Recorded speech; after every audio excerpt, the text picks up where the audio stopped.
जिस बहन का भाई और उसकी भाभी उससे बेखबर रहेंगे, वो तो ऐसे ही परेशान बैठेगी ना।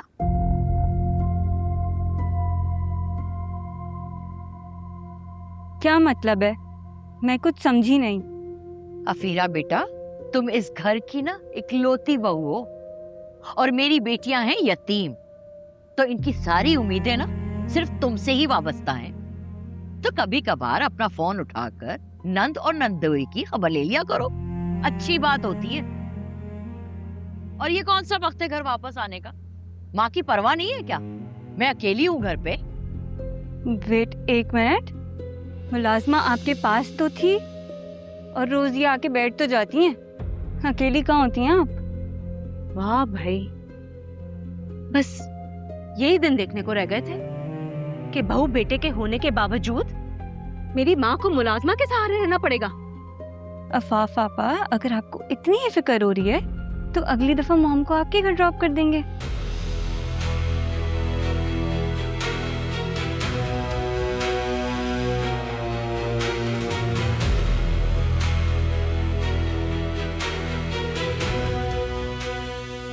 आप पता नहीं आपके और जुनेद के ड्रामे कब खत्म होंगे। बार बार आप यहाँ आ जाती हैं, देखिए ना अम्मी भी परेशान होती हैं। आप आराम से अपने घर पे रहा करें ना, थोड़ा ख्याल करें।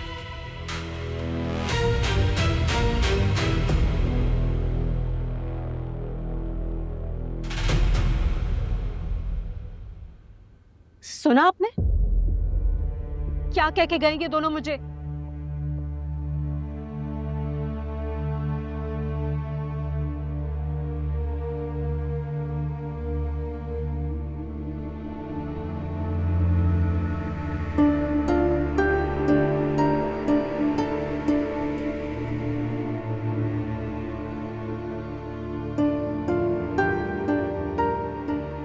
गलती हो गई मुझसे।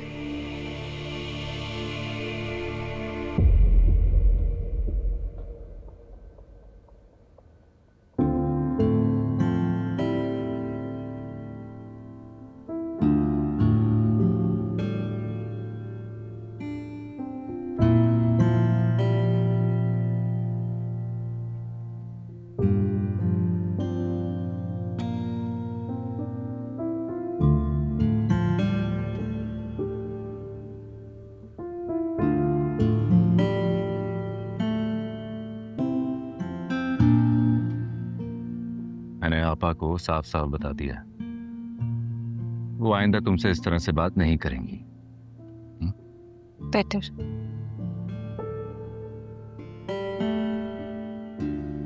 लेकिन कभी कभार तुम्हें भी उन्हें कॉल कर लेना चाहिए।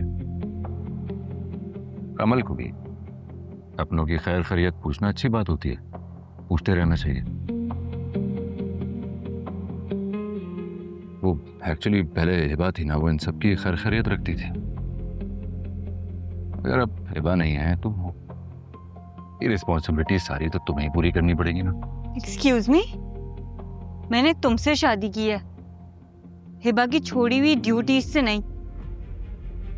और वैसे भी इंसान को इतनी ही एक्सपेक्टेशंस लगानी चाहिए जो एक लाइफ पार्टनर पूरी कर सकता है। और मुझे हिबा की तरह अपने इशारों पे नाचने वाला पपेट समझने की गलती मत करना। और ये बात तुम खुद भी अच्छी तरह समझ जाओ और अपनी माँ बहनों को भी समझा दो, वरना समझाना तो मुझे भी आता है।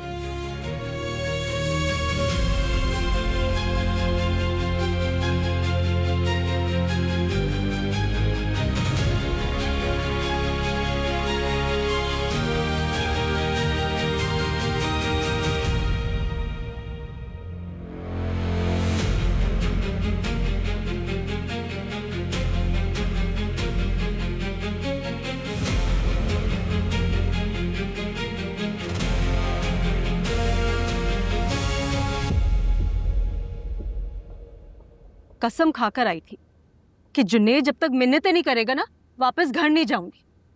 मुझे क्या पता था कि यहाँ अपना सगा भाई और भाभी बातें सुना देंगे। ये सारी पट्टियां अफीरा की पढ़ाई हुई हैं, वरना मेरे हसन के मुंह में तो जबान ही नहीं है। हाँ, आपका बेटा तो नन्ना काका है ना, जो उसकी नन्ही मुन्नी दुल्हन ने उसे पट्टियां पढ़ाई और वो पढ़ भी गया।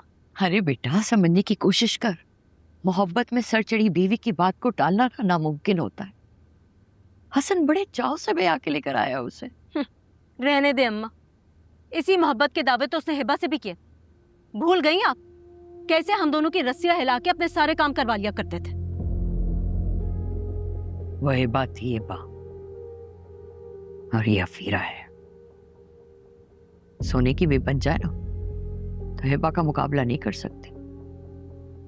अम्मा, मैं बस अपने घर जा रही हूँ। आप यहाँ बैठ के ना अपने बेटे और बहू के नाज नखरे उठाइएगा। बेवकूफों वाली बातें मत कर। इतनी मुश्किलों से तो अभी तैमूर को सुलाया, सो रहा है ना वो। तो उठा लूंगी, कोई कयामत नहीं आ जाएगी। वैसे ही मेरी जिंदगी में मसले कम नहीं है। अफाफ बेटा, मेरी बात तो सुन। इस तरह नाराज होके नहीं जाते।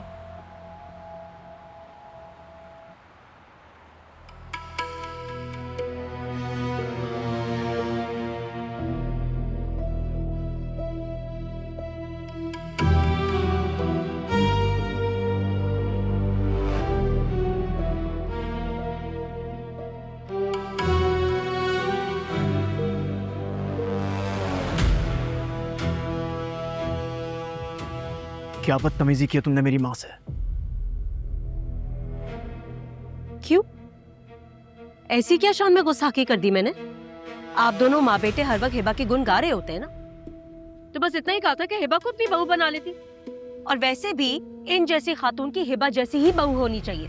मेरी माँ के बारे में एक लफ्ज भी मुंह से निकाला तुम्हारी जबान खींच लूंगा मैं। क्या हो गया जुनैद?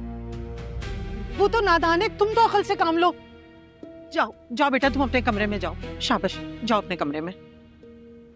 वाह, कैसी मासूम बन के हम दोनों के बीच में आ गई आप इस वक्त। जब बेटे के कान भर रही थी उस वक्त नहीं ख्याल आया कुछ? जबान को लगाम दो जाहिल औरत। नहीं दूंगी लगाम, नहीं दूंगी अपनी जबान को लगाम। बिगाड़ लो जो बिगाड़ना है। तुम माँ बेटे मेरे ही घर में खड़े होके मुझे सबक पढ़ाओगे? जानते नहीं हो मुझे? अच्छा, बड़ा मान है तुम्हें अपने घर में।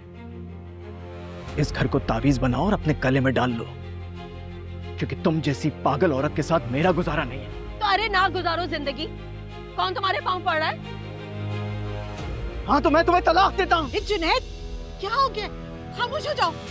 तलाक देता हूँ मैं तुम्हें तलाक देता हूँ। जुनैद, क्या कर रहे हो तुम? अरे अम्मी, आप नहीं जानती कितनी कोशिश की है मैंने इस औरत के साथ गुजारा करने की, लेकिन अब इससे ज्यादा मेरी गैरत गवारा नहीं करती। मैं अभी इसी वक्त अपनी माँ और बच्चे को लेकर इस घर से जा रहा हूँ। चलो बेटा, जुनैद, चलो। जुनैद, बात तो सुनो बेटा। जुनैद,